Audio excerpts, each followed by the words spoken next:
Xiaomi has actually started a new transition from Android TV to Google TV with the launch of their brand new Q2 TV range. It's a mid-range LCD TV that is pretty much sold as it's a QLED TV. They're available in three different sizes: 50 inches, 55 inches, and 65 inches. They're basically reasonable in price, €700 of our it depends on the size. €700 for the larger size, €550 for the smaller size. The new TV, the new Q2 features 4K resolution, 50 hertz, 50 to 60 hertz panel in general. It's not the best, but it's okay.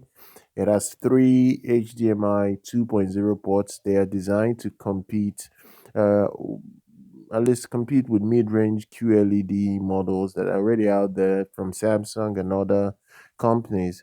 Now, the QLED is literally meaningless these days. They're just adding that name to most of these recent TVs to see if they're able to attract some audience and some customers.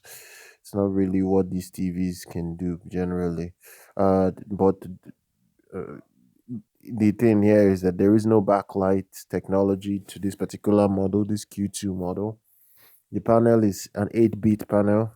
It has a DCI P3 coverage of 92%. It's not the best for HDR viewing because it doesn't really have the best in terms of DCI P3 coverage.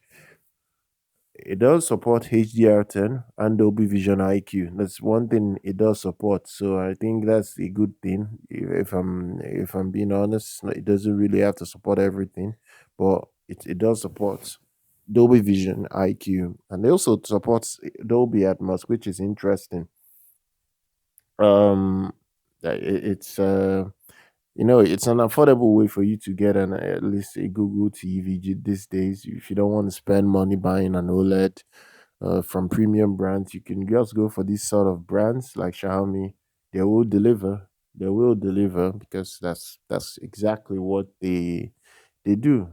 They do that really well. Xiaomi did not specifically kind of like give out every single thing that it can do, but it does have a very good processor inside. It has a MediaTek MT9611. That's the SoC that is in there.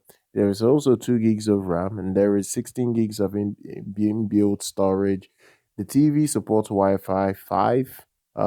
It's coming with Bluetooth 5.0. It has HDMI ERC, and there is also support for Dolby Atmos, like I said previously, and even DTSX is supported here as well.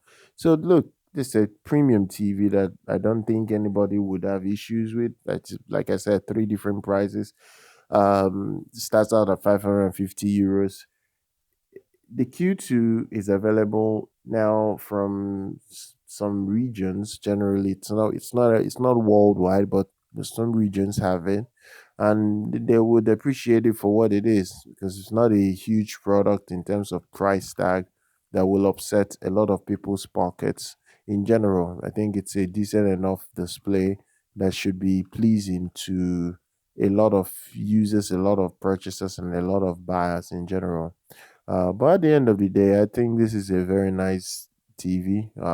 It's not the best because I know a lot of people care about OLED announcements these days because it's becoming the latest thing that every top brand likes releasing. So it's very interesting to still see LCD announcements here or there, but it's mostly now from Chinese brands. It's no longer from Korean brands, which is going to be very interesting to see going forward whether Chinese brands finally leave the LCD business and now move to OLED business.